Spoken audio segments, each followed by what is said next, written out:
Hi, I'm Steve Parsons. I'm a ghost hunter. I've been ghost hunting for over 45 years, since I was a young teenager.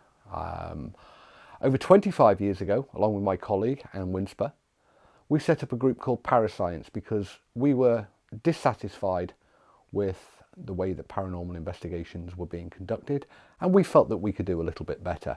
So we wanted to apply scientific principles to our investigations. That's not to say the use of equipment, just basic, simple scientific methods.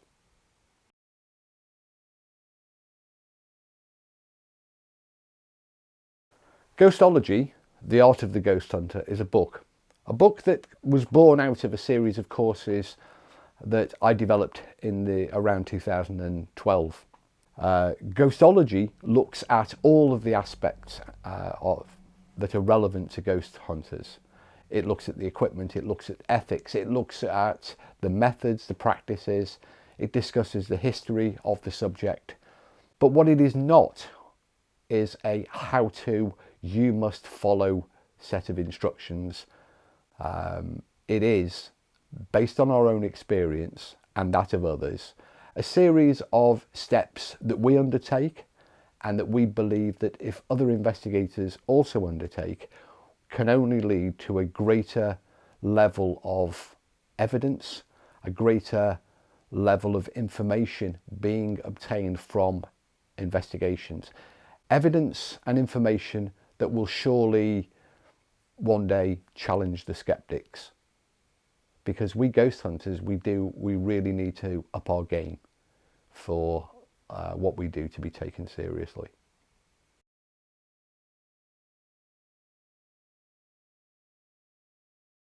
I believe that ghosts and hauntings represent a very interesting aspect of our human personality. For thousands of years across many different cultures, in fact across all cultures, people have reported ghostly encounters. We don't understand what ghosts are, but nevertheless, people report this experience, which they label as ghosts. We must learn more about what that experience means. Some skeptics will tell you it's all in the mind, that it's make-believe, that it's flim-flam. Others will tell you that ghosts represent some discarnate element, some survival of bodily death. The real answer is we don't know. But what we do know is that ghosts are a very real human experience. And for that reason, if for no other, that's why we must study them.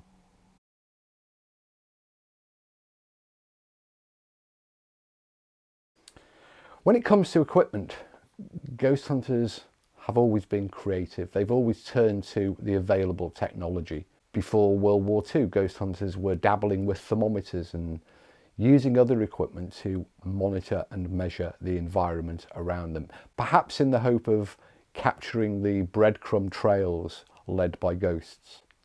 In reality, one really needs a few quite basic, quite simple items of equipment. The most obvious being you yourself, the human observer. It would also be helpful to take the ubiquitous notebook and pen, so that you can document your experience whilst you're in the haunted building or the haunted location. A torch is always high on the list of things to have, because often it can be dark. Ghosts have been reported at night. Beyond that, I would consider useful a thermometer, a good quality air thermometer, one to measure the air that surrounds you, rather than looking for cold spots or looking for thermal anomalies within the building itself. A camcorder is one of the essentials. It allows you to record sound and record vision, and importantly, simultaneously. Now, it might be a long shot to capture the ghost with a camcorder, but what it does allow you to do is to document your experience, your time at the location. And sometimes it can allow you to readily dismiss things that might appear anomalous. Footsteps in a corridor on an audio recorder might take days or weeks to work out what transpired. But a video recorder will quickly show you if somebody was walking up the corridor, or indeed if there was nobody walking up the corridor. And lastly, a good quality audio recorder. This isn't to rush out headlong and start electronic voice phenomena experiments. It is very, very useful when talking to witnesses about their experiences, and indeed when quickly documenting your own experiences. And of course, in the case of reports of anomalous sounds, then you possibly might get some objective verification of that.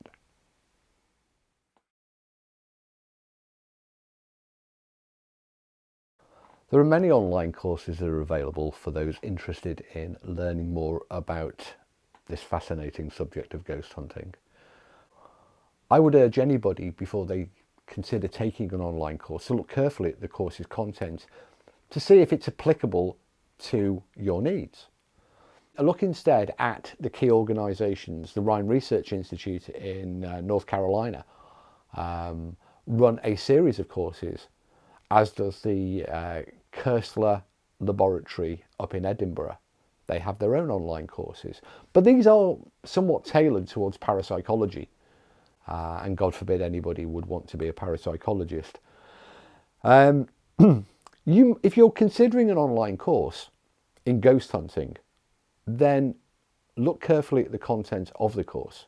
Look how it fits to your needs. Look at the qualifications that are on offer, because if they're offering you a qualification, then that's not a legitimate course, even if they claim to be accredited by some moonlight university or other.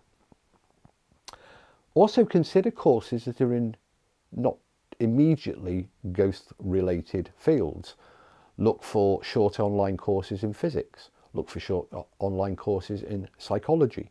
Look for short online courses in environmental monitoring or measuring, because these are all key areas of usefulness to the investigator.